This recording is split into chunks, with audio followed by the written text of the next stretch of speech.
श्री गणेशाय नमः। ओम श्री सरस्वती नमः। ओम गुरुवे नमः। जय व्यास जी महाराज। जय श्री सुखदेव जी महाराज। नवा अध्याय। भगवान नारायण का ब्रह्मा जी को चतुश्लोकी भागवत का उपदेश। सुखदेव जी बोले, हे राजन, देह आदि से व्यतिरिक्त जीव का देह संबंध अविद्या से होता है, वह वास्तविक नहीं है। जैसे सौपन दृष्टा का सौपनगत देह से संबंध नहीं, इस अविद्या से ही उसकी बाल युवा आदि अवस्थाएं प्रतीत होती हैं। वह अविद्या कार्य देह आदि में आसक्त होकर ही बंधन प्राप्त करता है। जब इस अविद्या की निवृत्ति होती है तब उसका मोक्ष हो जाता है। जीव से ईश्वर की यही विशेषता है कि जीव का मिथ्या देह संबंध अविद्या से है और ईश्वर का चिन्मय लीला विग्रह का संबंध योग माया से होता है। ईश्वर के भजने से ही जीव को तत्व ज्ञान द्वारा मोक्ष की प्राप्ति होती है। ब्रह्मा जी को भी तत्व ज्ञान भगवान की कृपा से ही हुआ था। इस संबंध में हम एक इतिहास कहते हैं, उसे आप ध्यानपूर्वक सुने। एक समय ब्रह्मा जी भगवान के नाभि कमल में प्रकट होकर उस पर बैठे थे। चारों ओर जल ही जल था। सृष्टि कैसे करूं, यही वह सोच रहे थे।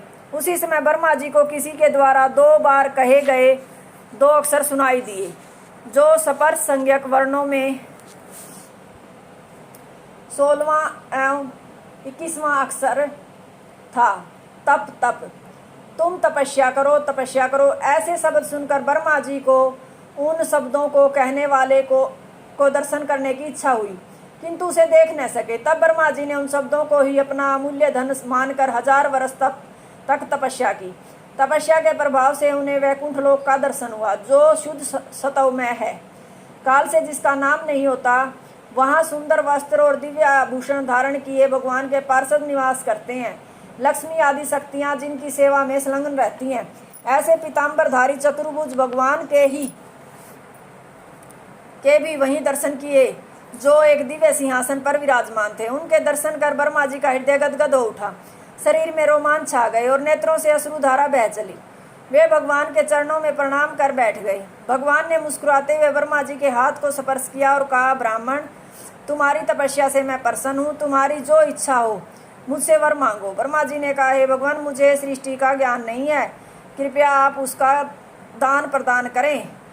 तब भगवान ने ब्रह्मा जी को चतुश्लोकी भागवत का उपदेश किया और कहा, इसी के मनन से तुम्हें सृष्टि का पूर्ण ज्ञान हो जाएगा।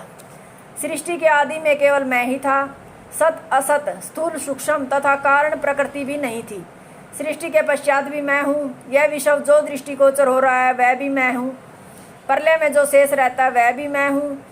यह ब्रह्म का स्वरूप कहा गया है। आत्मा में असत, कृष्तव, दुखितव की जो प्रतीति होती है और सत आनंद आदि की जो प्रतीति नहीं होती, उसे मेरी माया जानो।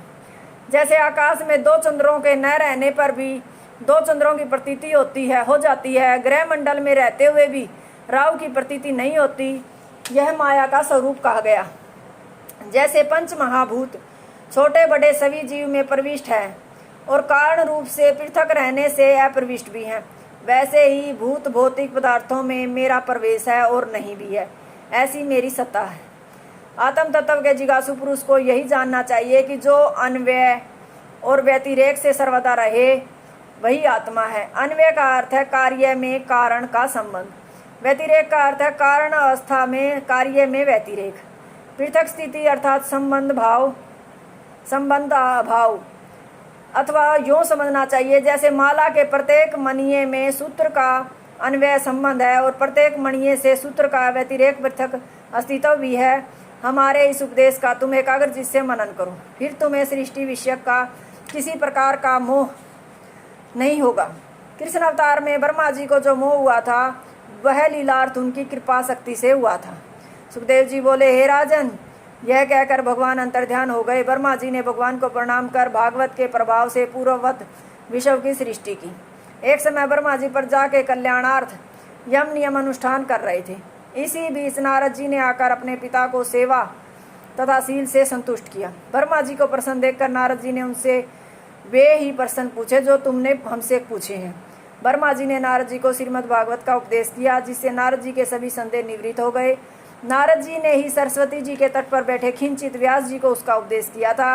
हे राजन, मैं भी श्रीमद् भागवत द्वारा ही तुम्हारे सब प्रश्नों का उत्तर देता हूँ, तुम ध्यानपूर्वक सुनो। द्वितीय स्कंद का 9वां अध्याय समाप्त। हरिओम तत्सत।